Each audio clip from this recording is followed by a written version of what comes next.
My dear friends, once more welcome to another edition of our program, the program that we get into our lives, our relationship with people, and we'll try to make sense of the challenges we face using the scripture to inspire us. We are working on mental health issues, and you should have been aware that before now, for those who are returning subscribers, we already discussed on the issue of forgiveness.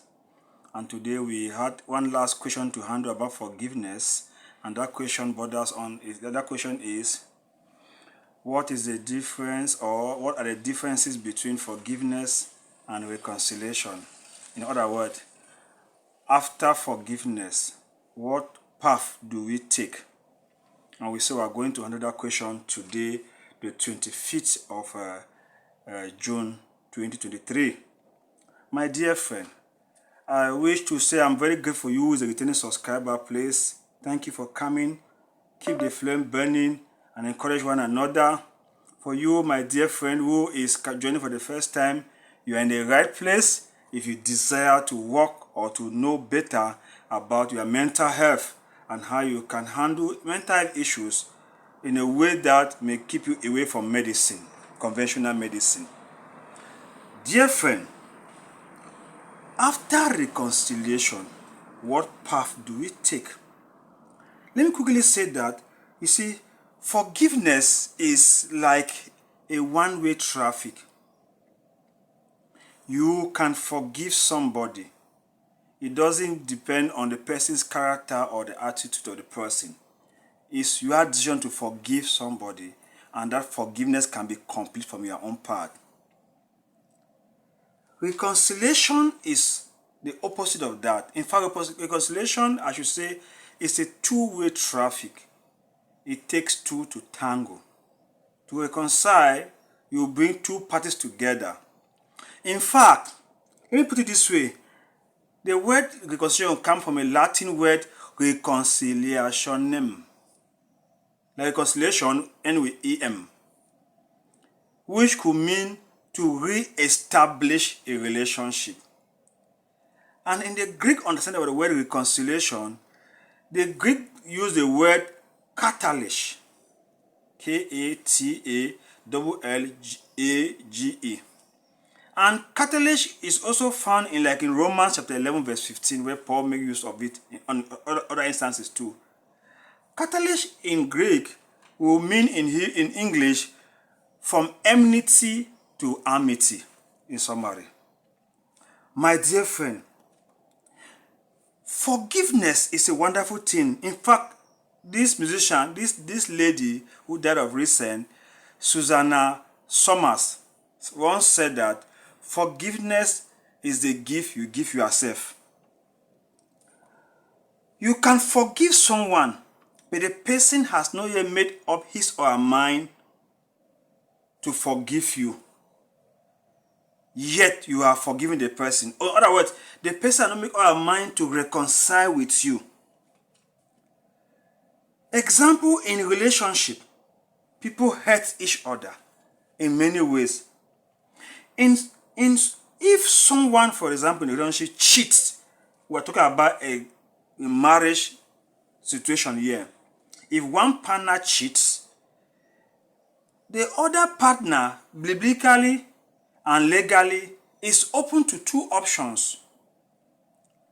You can forgive and you try to reconcile if the other partner is ready.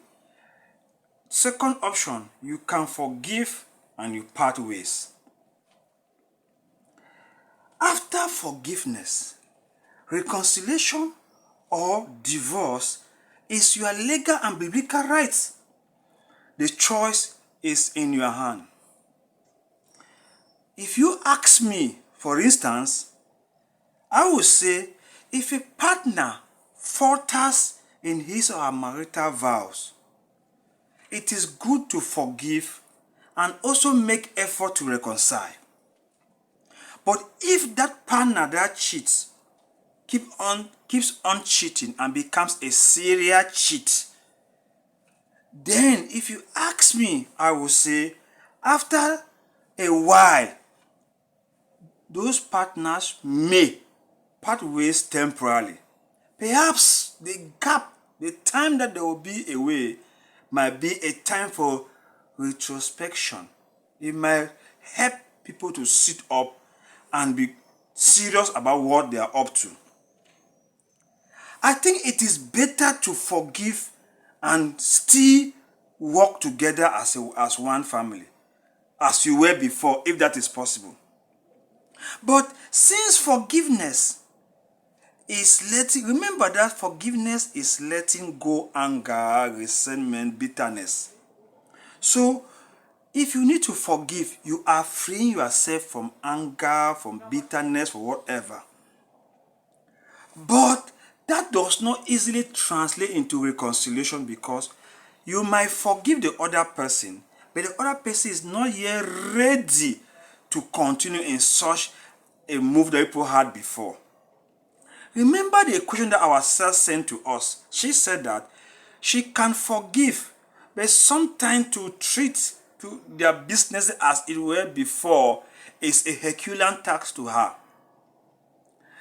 I think that in this case, since it is from her own part, it means that she has forgiven, but she is not yet ready for reconciliation. She thinks that she can forgive and then stay like that. But the goal is that once you forgive, you try as much as possible to reconcile. But it's not compulsory that you must reconcile.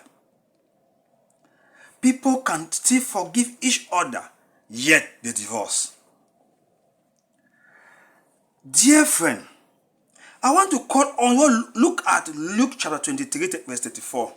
When Jesus Christ himself said clearly that he has forgiven the people. Father, forgive them, for they don't know what they are doing. The people that crucified Jesus Christ asked his Father to forgive them. But guess what I said? When Jesus Christ resurrected from the dead, do you realize that he appeared only to his friends, to his disciples, to his loved ones? Somebody said that when Jesus Christ was on the cross, instead of asking for forgiveness, he could have gone the Elisha way. You remember the Elisha who called down fire on the 42 children because they body shamed his bad. But Jesus did not go that way. He opted for forgiveness and he asked Father, forgive them. But when Jesus later on resurrected from the dead for 40 days, he appeared only to his disciples, not to Pilate, not to the chief priest, not to anybody that was involved in his murder. Do you know that? I think that Jesus actually forgave the people sincerely, because they said, out of the abundance of the heart the mouth speaketh. He said, Father, forgive them. In his pains, he said, Father, forgive them. Jesus knew that although he is ready to forgive them and has forgiven them, the people might not be ready for reconciliation. And in fact, they were not ready because they were still bubbling with bitterness. And so, Jesus Christ knew he could only forgive them, but he cannot reconcile with them, at least not at that moment. Dear friend, what path do you take after forgiveness in that situation? What path do you take after you have forgiven that person that cheated on you, seized your property, told lies on you, frame you up, dismiss you, that parent that abandoned you? What path do you take after that? Their relative dealt all evil against you, call you names. Let us try as much as possible that whatever path we take, we should work with our consciences and be sincere. Forgiveness is releasing yourself from bitterness. But reconciliation takes two. It takes two to tango. If you forgive somebody and the person has forgiven you and you are ready for reconciliation and the person is not yet ready, then there's no reconciliation. So forgiveness depends on you. Reconciliation depends on you two, both of you, or all those involved. I pray they will be able to find forgiveness and reconciliation if that is possible.